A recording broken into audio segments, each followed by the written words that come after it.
کہ اس میں کوئی بوٹا لگا کے ہم انہیں دے دیں کہ آپ اس کو اپنے ہاں لگا لیجئے اور وہ بڑا ایک قابل قبول نظام ہوگا۔ ہر ملک کا ایک اپنی تاریخ ہوتی ہے، ایک اپنا جغرافیہ ہوتا ہے، اپنا کلچر ہوتا ہے۔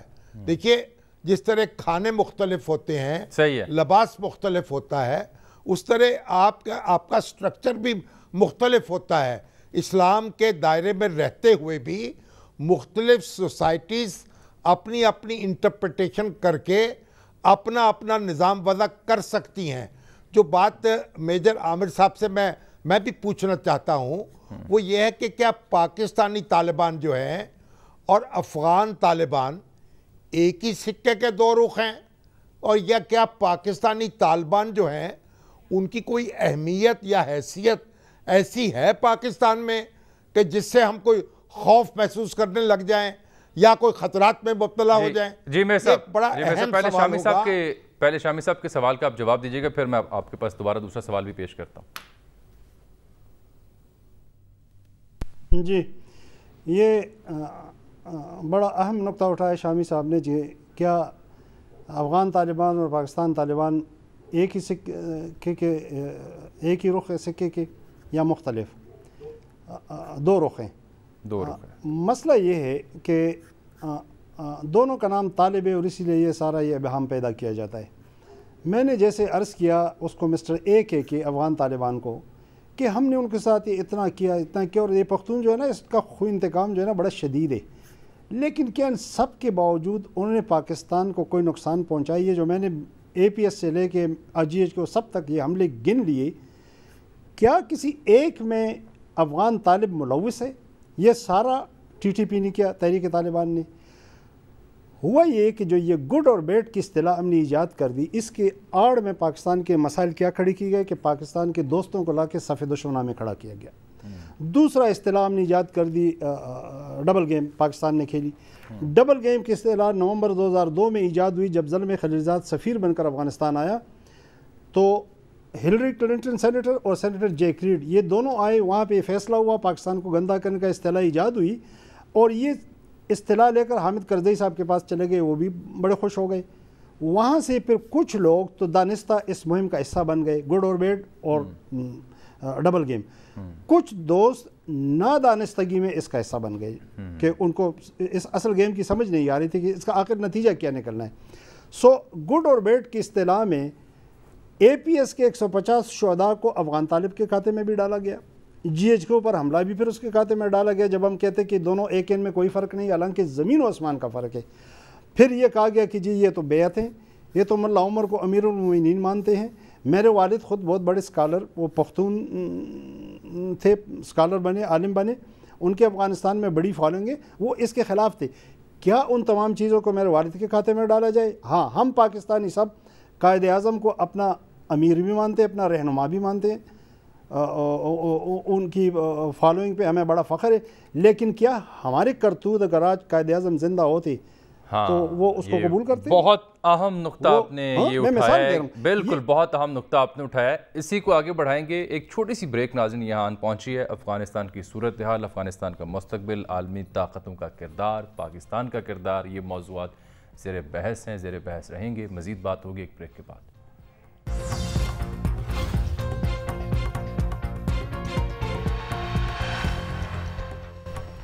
ویلکم بیک ناظرین۔ تاریخی طور پر طالبان کی کیا حیثیت رہی ہے، پاکستان کا کیا موقف رہا ہے، اور جو پاکستان کو جس طرح بدنام کیا گیا ڈبل گیم کے نام پر، یا گڈ اور بیڈ طالبان کی جو اصطلاح ایجاد کی گئی، اس کا بیک گراؤنڈ بیان کر رہے تھے میجر عامر صاحب تفصیل کے ساتھ۔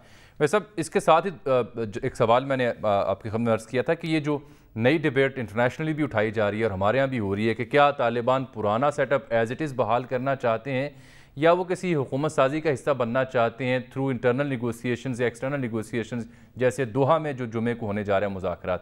آپ کی انڈرسٹینڈنگ کیا بنتی ہے؟ دیکھیں، یہ جو آج کے طالبان ہیں یہ 95-96 کے طالبان نہیں ہیں، یہ طالبان 20 سال کے ایکٹیو وار سے گزرے ہیں، جنگ سے ہو گزرے ہیں۔ ان طالبان نے بین الاقوامی قوتوں کے ساتھ مذاکرات کا پروسیس دیکھا ہے، پریکٹیکلی اس میں سے گزرے ہیں، ان کو بڑا ایکسپوجر ملا ہے۔ ان کی گفتگو سے آپ کو چینج نظر آ جاتی ہے جو اس وقت کے طالب اور آج کے طالب میں ہے۔